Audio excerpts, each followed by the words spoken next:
Hello and welcome to our corner of the Festival of the Girl. My name is Juliane von Reppert-Bismarck and I used to be a journalist. I traveled to Europe and I lived in the United States. I even went to the Arctic and I even went to sub-Saharan Africa to find stories, find out what was happening and to write them down. Until one day, a few years ago, when I realized that actually many people, including my own friends, were having trouble figuring out what was true online and what was not, figuring out what's real online, what's an opinion online, and what's just plain made up. So I started going back into schools to meet people like you and your teachers and to start a conversation and to hand over the kind of tools that I learned as a journalist to figure out what's true in the world and what isn't. And it turned out that quite a lot of journalists thought that this was a good idea too. Now we are 200 journalists in lots of different countries going into classrooms, working with children like you and with their teachers to get this conversation started, to give you the tools to think like a journalist and really pick apart what you find online. We're called Lie Detectors. This is our logo. And you're going to hear from a couple of the journalists that work with us. One of them is called Anka and the other one's called Terry. I hope you enjoy it.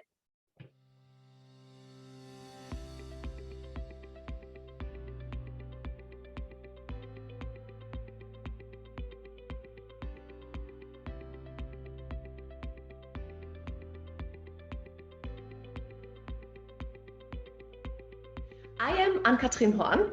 I'm a journalist. I write and present radio news shows and I report about science for a national public radio station. And I am going to show you some tricks that journalists use. So let's check our money example. Someone claims Italians threw money on the streets in March 2020 because money is not important as health when it comes to the coronavirus. What I do first is check if I find more information about this event online, because if it really happened, some media outlets will have reported about it. So this is what I find. Okay, interesting. The articles say the Italy statement is false and that it's an old picture showing some event in Venezuela. Why would they throw money on the streets in Venezuela? Because in 2018, they got a new currency there and the old bills were worth nothing anymore. But I have another trick for you. Check the source. Can I find out who filmed the video?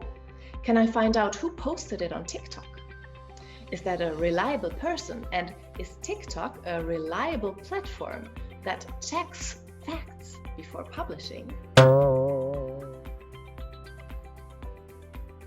And my favorite tool for debunking fakes is a reverse image search. Make a screenshot of a photo or a video and upload it on either Google image search, or there's also a site called tineye.com. Oh, and here we have it. Tineye shows me this is not a recent picture. So don't fall for the story. You know better now. Hi, I'm Terry Schultz, and I'm so excited to be joining you from outside NATO headquarters in Brussels. Wait a minute.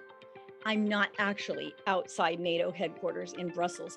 I'm in a studio, and that's just a picture of the flags I do often stand in front of to bring reports about NATO. And that's something I want to talk to you about today, how important it is to have journalists like me telling you the whole story, breaking down the facts, telling you what's real, telling you sides of the story that maybe I don't agree with. And you know, that's something that I'm really working on a lot these days because I cover Afghanistan, and what's happening in Afghanistan right now is heartbreaking. I talk to a lot of young ladies who are left there in Afghanistan now.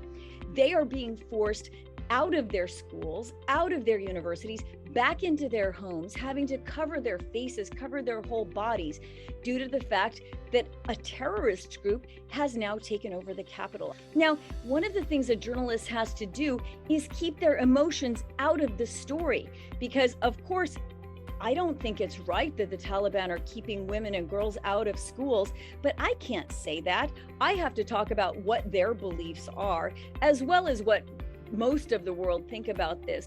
Now, when you read a story, you need to be very careful to look for all points of view. If you're only seeing one opinion in a story, that is not good reporting, and you need to look somewhere else for your sources on this.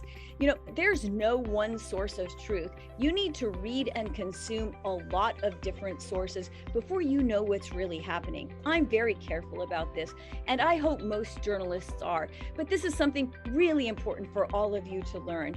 And I hope that's one of the things that you take away from my discussion here with you today. Be well informed, be intelligent, and then go be brave.